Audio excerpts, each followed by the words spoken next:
Hi, I'm Chelsea Richens, and welcome to Talks on Tuesdays.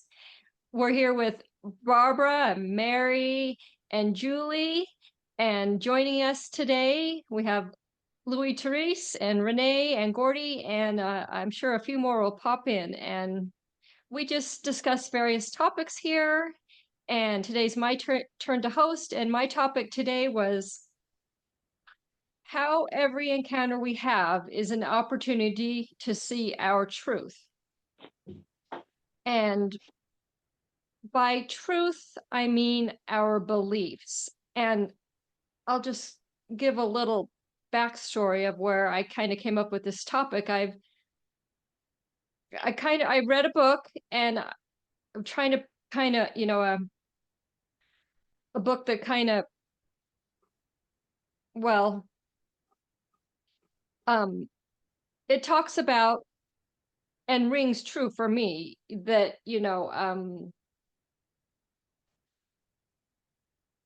we we generate our reality based on 100% on what we believe. What is true for us ends up being our reality. And, um, you know, everybody we meet is a reflection of ourselves. And in every encounter, we meet someone, be it the checker at the grocery store or anyone, but this book kind of helped me pay attention to encounters and listen inside myself when I have an encounter to what comes up within me, and know that that that person I'm encountering is a reflection of my beliefs. And so I've kind of been playing with that, and I've also kind of been home alone in the house a lot, spending like the last 3 weekends home alone because it's hunting season, and having very few external encounters, and thinking of this way of kind of, having self-inquiry. And so I would go maybe 2 days with no encounters, but I'd be standing at my kitchen sink, and I live in a cul-de-sac, a circle, with about maybe 5 other houses, and I see what my neighbor, a married gal, drive by in her car.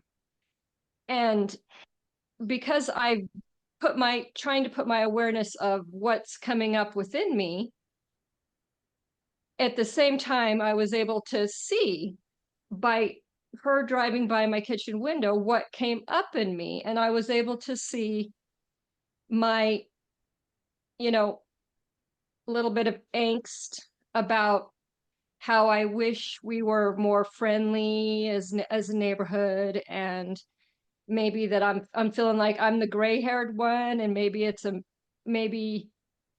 age thing now because I'm not, young with kids, and maybe the young gals kind of do their thing together, and maybe, but kind of, so I was able to recognize just by her driving by those feelings, of maybe being left out, or not feeling like we're not friends. And but I was also able to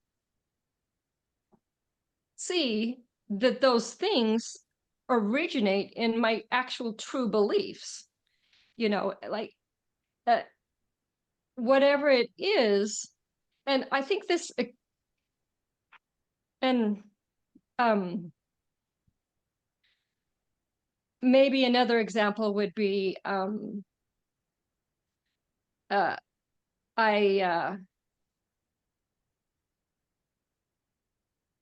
um I had this past weekend, another weekend home alone, and there were some chores I was going to do, and I decided to kind of just mentally, physically just take the weekend off. And then my husband came home and I had the encounter with him, and he said something about, "Oh, I see you didn't get to that." And then I kind of like blew up at him because I already had those beliefs inside myself that I kind of failed and I'm, not happy with myself. And here he is.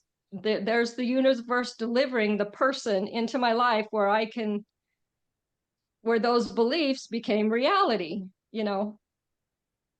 But um I think um whatever it is, and I think it goes true for even just not just meeting people in person, but just like when a person pops into your head and you think about a person, and then you have feelings inside. You like them, you don't like them, oh, you're irritated with them or whatever. But uh whatever it is just really your truth, and on the other side, we're just all reflections of ourselves, and we're just every person we meet is like a gift, an opportunity to see that aspect of ourselves, shine a light on it. And then what do we do then? Well, acknowledge it, and then we can know, oh, I want to grow this way, or I want to be less this. And I think that's a way to um, grow as a spiritual and loving person in the game we play of life. How does that resonate with you guys? Still working it out. Yeah. Especially when we have, that maybe let's do a little exercise. Close your eyes. Think about being 6 years old. Who's that person in your life? And what do they bring out in you, that makes them that person? Or maybe we jump to, the friends we had in high school and what those people brought out emotionally from within us. But we're really just seeing mirrors of ourselves. And then we can flat go to the present day, and we all have that person that we're kind of working things out with, or a situation in our life. And it's like we can investigate and see that what it is about that situation that is an opportunity for us to maybe grow. Go Okay. ahead, Mary. Oh, okay, Mary, go. Oh, um, this was a good exercise. I was thinking back to school, first grade, second grade, all the way through high school, was always a strange and almost hostile place for me to be. We moved a lot. I went to 13 schools before I graduated high school. And when it came time for my 50th high school reunion, I was trepidatious. I was fearful of it because I had thought those girls hated me. They didn't like me. I didn't fit in. And so I went into that reunion and I helped plan it. I don't know why I took that on.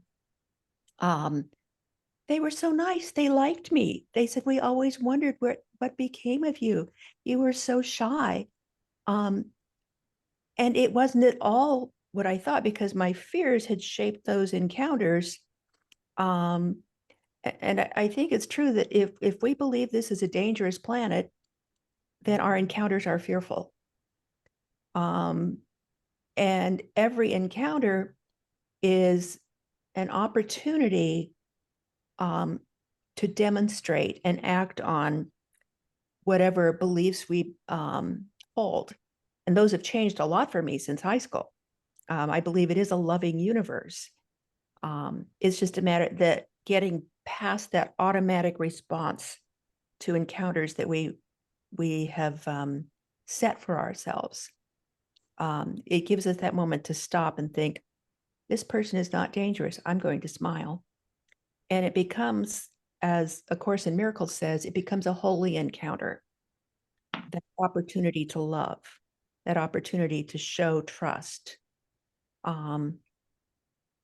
It's not that you should drive through dark, dangerous neighborhoods with your doors unlocked, but I just think holding the belief in your head as you encounter can only build that reality in the lives of others. Yeah. Welcome, Cecilia. Go ahead. I just wanted to review the topic. Well, actually, I think we've kind of gone on the journey of the topic, and I'm just going to see what Barbara has to say. You can just read what it is. How every encounter we have is an opportunity to see our truth. There you go, Cecilia. Barbara, sorry. No, that's okay. And actually, I wanted to thank both of you, Mary and Chelsea, especially you, Chelsea, for just being so vulnerable with your sharing. I just really, that moved me, and I really felt, I just felt a lot of emotion around that. And I guess I was relating to that and thinking about how it is a good opportunity to be to live more mindfully, I guess, is and how hearing you share what you were sharing brought up in me how sometimes I just kind of ignore that feeling within me.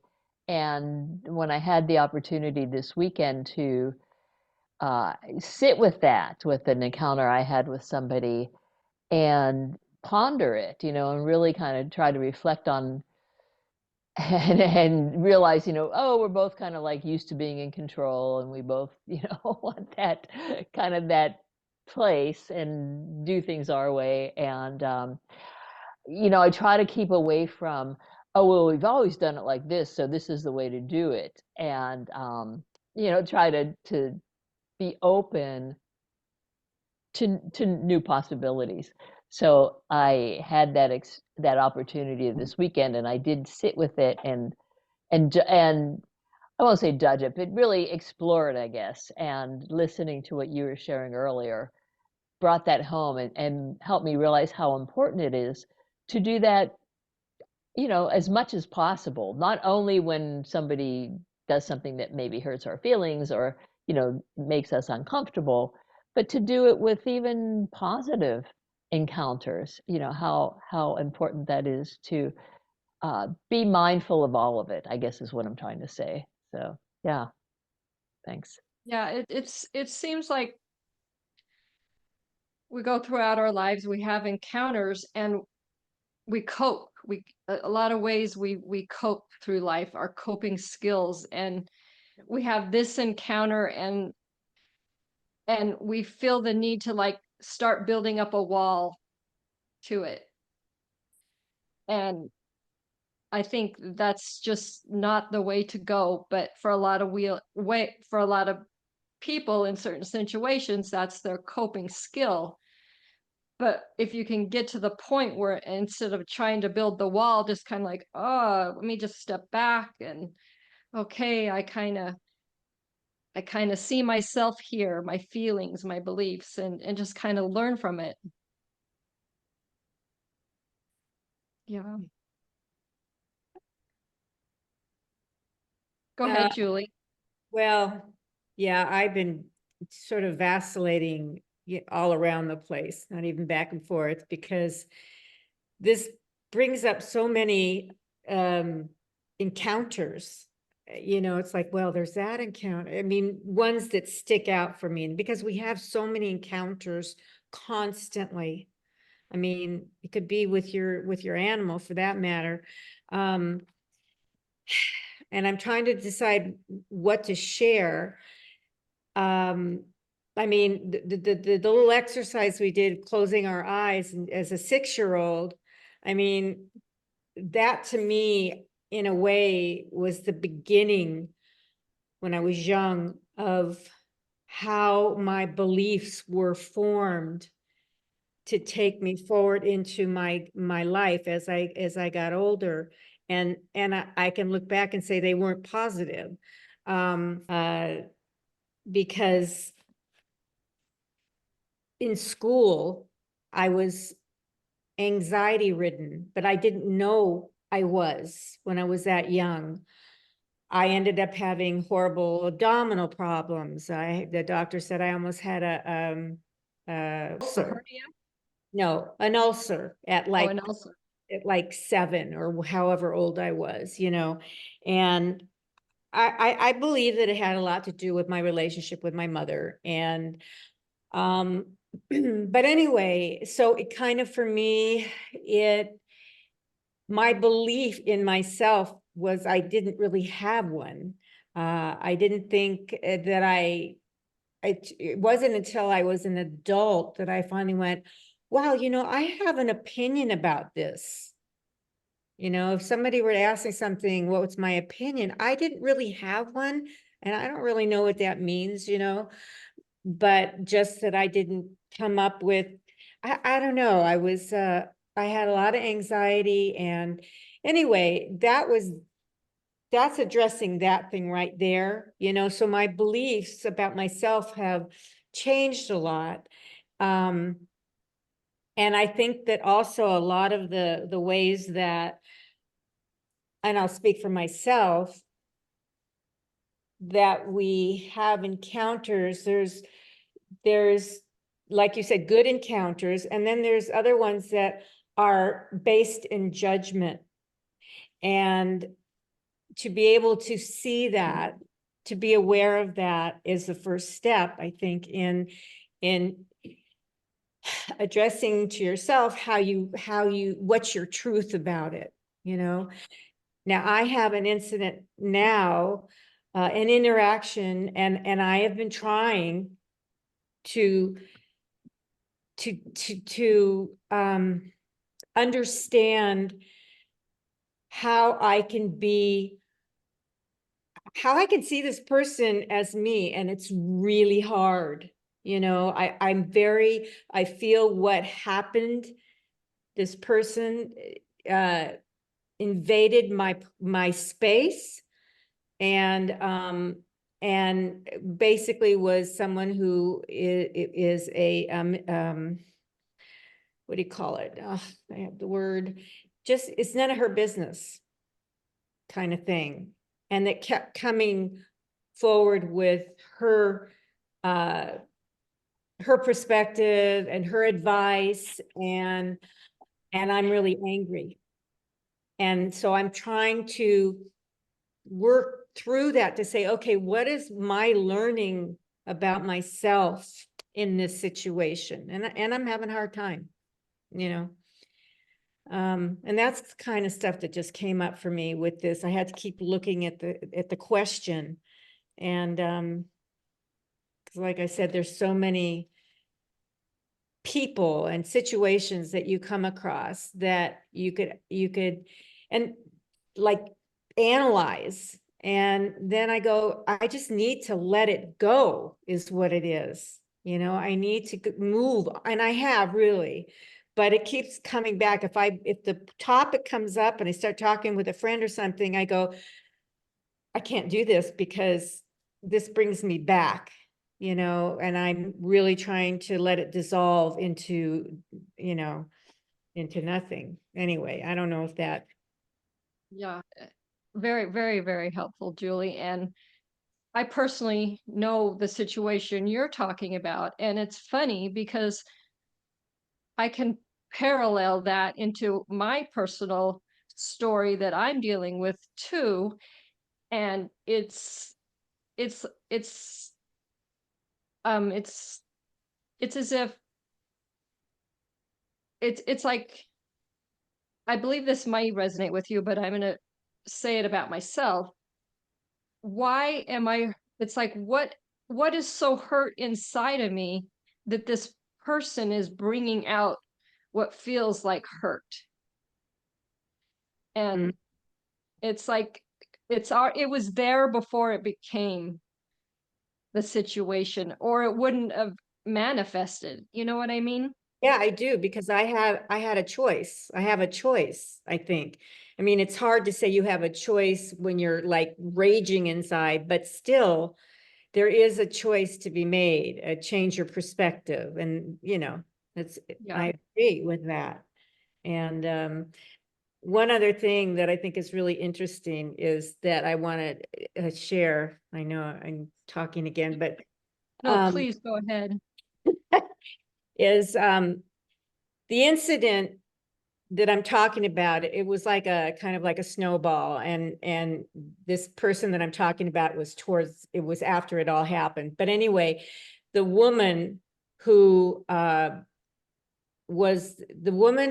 dog attacked her dog, and it was a mistake of mine she invited me to have them meet, and I was wary, and I should have listened to my inner voice, but I didn't, and they got too close, and my dog, for whatever reason, she was triggered, and she attacked the dog and harmed her terribly.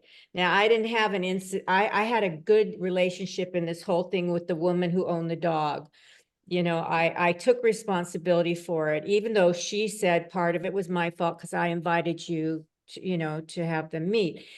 Anyway, I was good with her.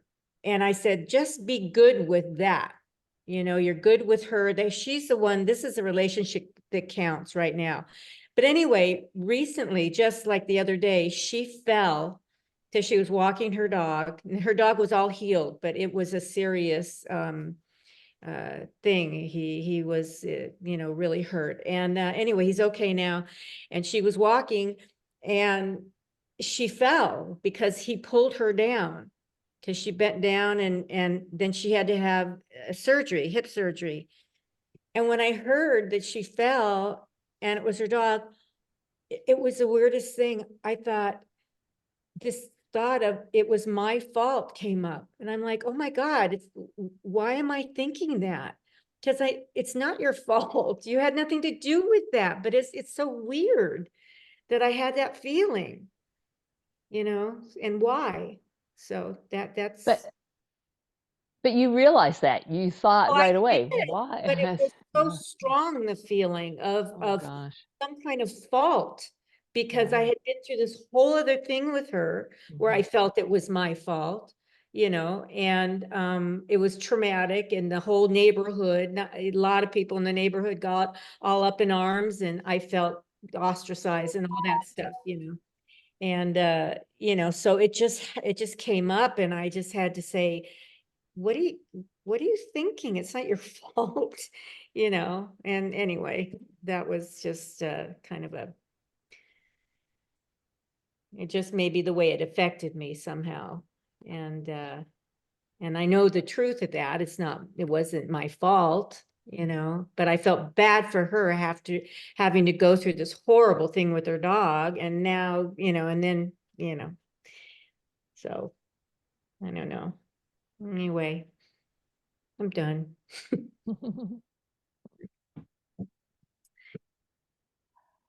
Yeah, I think it speaks to kind of a traumatic situation, and where we go mentally inside, and for a while, till we get ourselves out of that traumatic situation, we just have clouded thinking about other little traumas happening out here.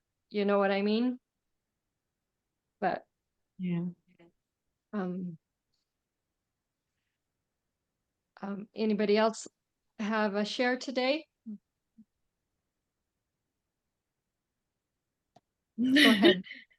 I'm sorry I missed the beginning of this, I would have loved to hear all of your stories. I thank you so much, Julie, for sharing that. That's very deep, but also the compassion that you have for that other person when you heard about her when she fell. You know, hold that, remember that. That's you also. And so give yourself credit for that. It's beautiful. Because we are one, and just stay connected. And Chelsea, when you said it's the little things, you know, that are happening all around, and I had a little thing just last night. It was so silly, and it was just like, but when you're tired and you're hungry and you're this or that or whatever, you know, I had the silliest thing, you know, one of my nails polish had come off, and I had to go get it fixed because I wear gel, and you know, the difference of the thickness of your nails, it really makes a difference. And so you have to get it all done. So I did.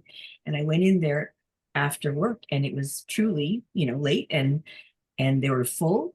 And I said, "Oh, do you want me to come back?" And they said, "No, you just wait." And I said, "You think?" And they said, "What else are you going to do?" I said, "You're right. What else am I going to do?" And so I said, "Okay." So I sat and I waited, and it was over an hour. And I like, this is a long time I'm waiting. It's like, and I just kept watching, and and it was like I was turning up inside of me. This is a long time to wait. And then I just kept thinking that it's not what's happening, it's how you respond to what's happening.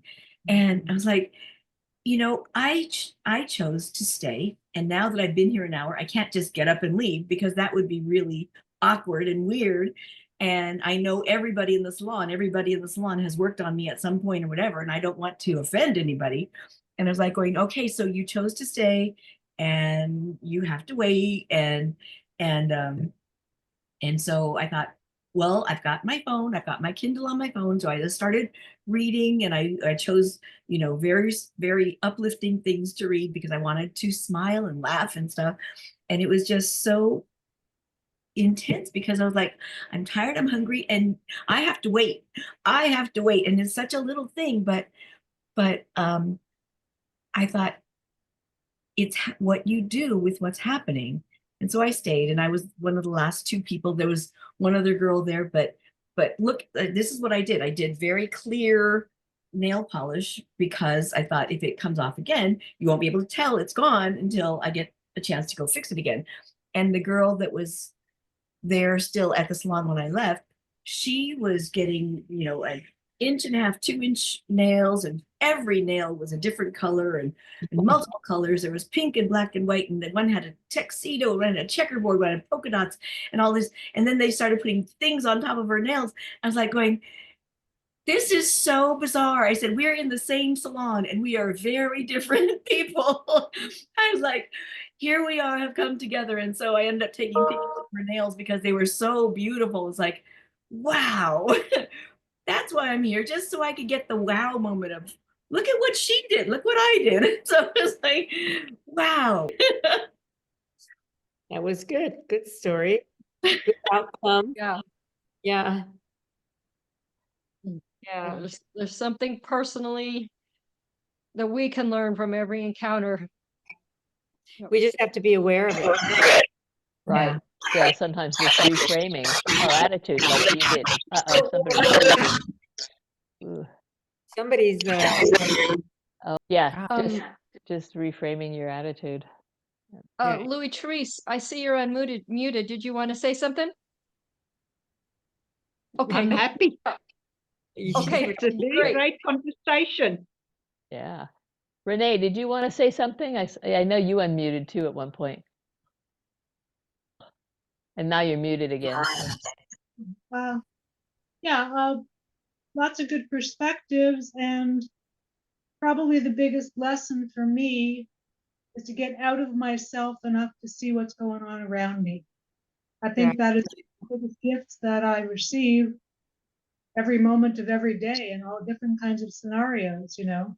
Today I was on my way just picking up a few items, and there was probably 20 people waiting in a lineup, and as it turned out, the person who was a brand new person on the cash, which is in like a market, came up with a glitch, and she didn't know how to unglitch it. She didn't know how to reverse it. She was just pushing the same buttons over and over and over again. And I was the next person, like right up front of the counter. And I could see she was getting, stressed about it. And I thought, well, this is all new to her. It must be awfully stressful if there's 20 people waiting in line behind me. Nothing I can really do to speed this up. So I'll just be understanding that she's new and doesn't understand all the ways around the system yet. And the manager came out and demonstrated how to get out of the loophole that she was stuck in. And then in a few moments, everything moved forward and all was well again. And honestly, I would say this is my biggest saving grace every day, because I was waiting for 5 hours for surgery 2 weeks ago. There was nothing I could do about it. There were complications in somebody else's procedure who was ahead of me. I was lying there wrapped up in 2 hospital gowns, no clothing on, no shoes on, in a place waiting, and there was nothing I could do about it.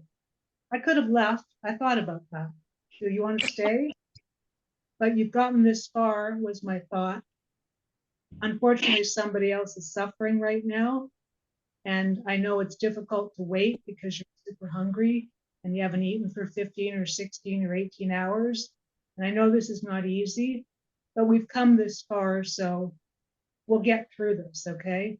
And then the anesthesiologist came in and told me what I need to do next. And then 10 minutes later, I was in there, and it seemed like no time at all. I was out, awake again, and like nothing happened. So, but I really had to sort of say to myself, wow, obviously this is beyond anyone's control. They don't expect to have a complication. If it was me and I had a complication, would I want someone rushing to get me out of there? No, I would not. So the more aware and the more understanding I can be, and I always love the St. Francis prayer. It is better to understand than to be understood. And I'm not saying it's always easy to sort of live that, but even to remind yourself, if it seems difficult, maybe there's somebody else just ahead of you that's really in a pickle and really uncomfortable and really experiencing a lot of distress that you're not even aware of because you're so focused on your own, I, me perspective. And that's why we're all in this together, because we learn by seeing how other people, deal with things and how other people get through all the challenges sometimes that to me seem insurmountable. Like sometimes I have no clue how someone could have gotten through that.